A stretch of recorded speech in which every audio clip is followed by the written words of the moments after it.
You are listening to the Bright Life Podcast, all about ways to stay inspired, chase your dreams, and find more gratitude in the highs and lows of the journey. I'm your host, Jessica Johnson. I'm a business owner, a part-time digital nomad, a self-growth junkie, a believer in other big-hearted women, and am all about sharing tips, tricks, lessons learned, and encouragement so we can all live our biggest, brightest lives. You ready? Let's do this. Hey girl, welcome to today's episode.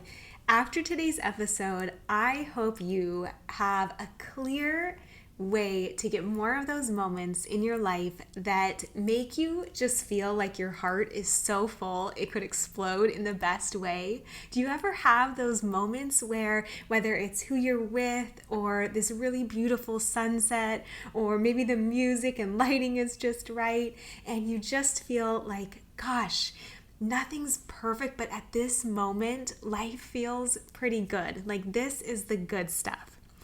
Well, if so, I'm going to help you get more of them in this episode. And this is kind of a fun topic to talk about because way back in the day, my first ever blog was called Heartswell.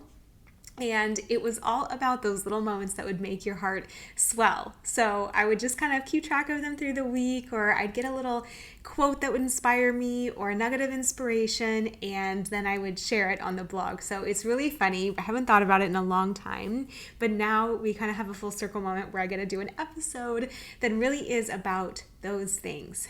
And this was inspired by a post on Instagram by Kelsey Wells, who is a fitness trainer. She has a bunch of different workouts you can do on an app called the Sweat app, one that I love and continually return to. That's actually my probably most long-standing fitness app that I just love for feeling great.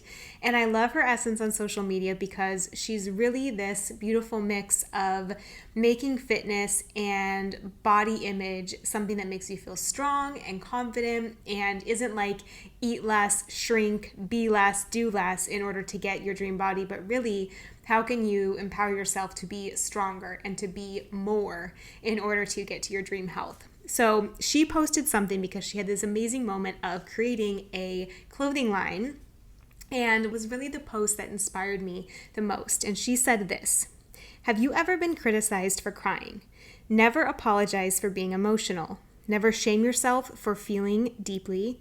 From the moment your life began on this earth, crying has been a sign that you are alive. Paying attention to and making more space for the things that move me so deeply I cry has been healing, sparked hope, and helped me find my passions. Paying respect to and allowing safe space to feel all of the hurts, frustrations, anger, fears, and things that make my heart ache so deeply I cry has been equally healing, seeded motivation, and fueled discipline to work towards making my passions a reality, especially in the face of inner and outer criticism. Today was so surreal. I'm proud of myself. I'm so very thankful. Thank you." And then she went on to announce her project. But I've been thinking about that post ever since I read it because it's a really beautiful way of pointing to those moments that are like the best things in life, right? Like not everything has to always be perfect and the highlight reel. But if we know those moments that make us feel just so full and so grateful and so alive that we could cry, like, is there anything better in life, you know? And so I've been thinking about those moments because I'm creating this family hub for my husband and I where I'm putting in one place like all of our records and important information and documents and just getting it in one place. I learned this from Natalie Ellis, and she had mentioned that one of the things that she puts into her family hub are things like what actually just makes her function better as a human. And so I thought maybe I should put the things that actually bring out that fullness and that heartswell feeling for both my husband and myself, just because why not do more of those? Why not just have a little reminder anytime you need it that you can go back to and think, oh, have I been doing the things that really make me feel this fullness and gratitude for life? And if not, great, I actually know what those things are for me. I can go and put them on the calendar. I can make sure I'm prioritizing those things. But if you don't know what they are, it's really hard to do that, right? So this episode is all about finding those things for you and creating your Heartswell list, your fullness list. So for example, for me, and these can be little things. That's what I want you to draw out through hearing my examples. They're super random. They're not like related to my career or honestly anything I even really do as a hobby. But for me, one of the first things that came to mind was a really good live music show. Like if I go to John Mayer, maybe this is cheesy, but it's so true for me. I can just feel like my heart swell in those moments. I just feel the music so strongly. I feel inspired by it. Listening to music at his shows is honestly one of the things that gave me this feeling of like, it's time to start a business. Like, it's on your heart. You're afraid, but you can do it. So I get those moments a lot whenever I'm at live music shows. It really just touches me.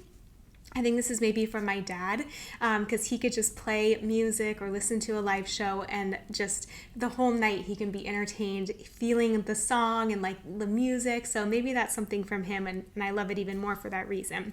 But for me, like a live music show or like listening to a mix that I love in the car as I'm driving in the hills or somewhere where like I don't have anywhere in particular to go, but I'm just loving the song, that's one of those things that can really draw out a lot of emotion and just fullness and gratitude for me.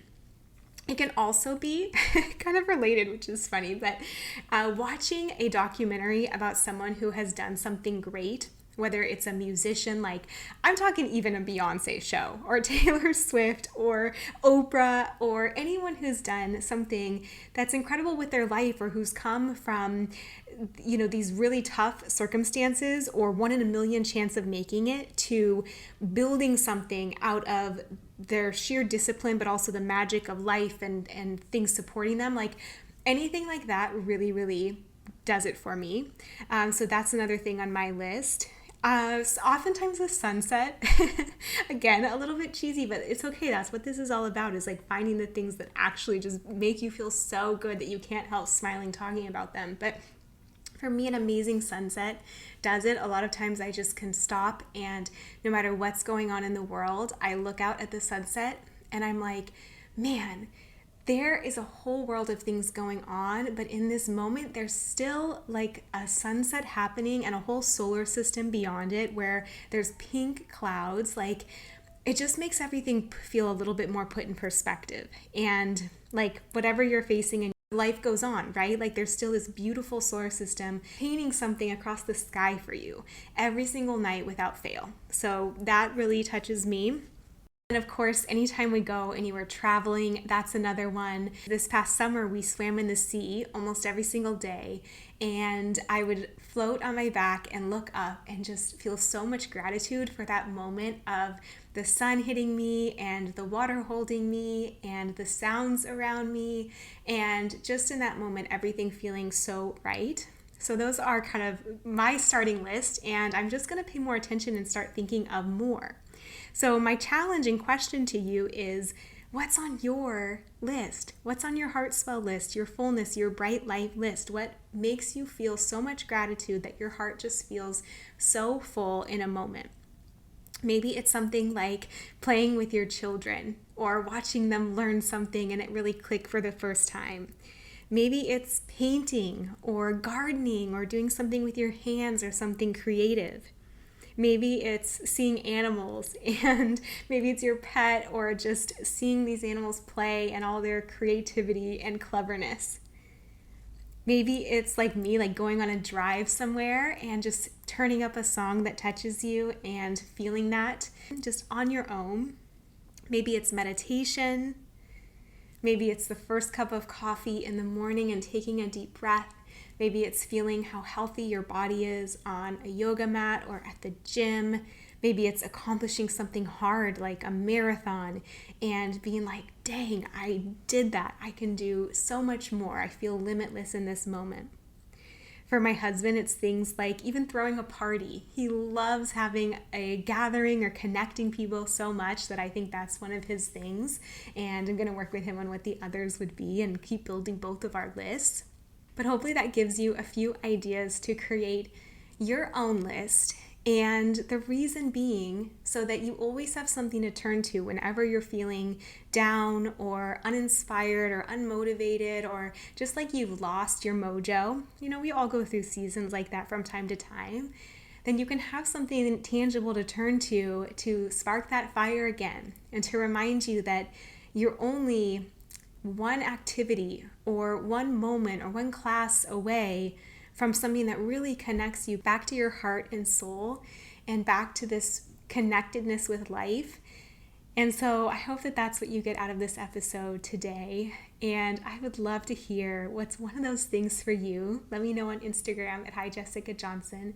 But either way, I hope this deeply serves you and really gives you something that makes you feel one of the best feelings I think that possibly exists as a human, which is just that heart swelling with so much fullness and so much gratitude in like the littlest moments of life feelings.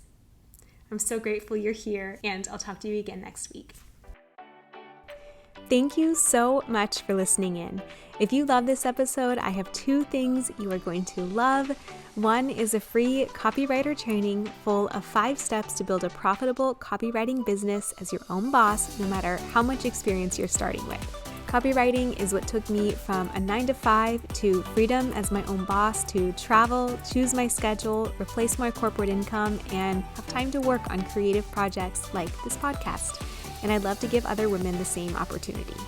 Another, of course, is my book, Your Bright Life. You can find it on Amazon or Audible, where I narrate the audiobook. So it's kind of like a podcast in book form. All of these things are in the podcast show notes. Thank you again for listening. I appreciate you and your review so much, and I'll see you back here next Thursday.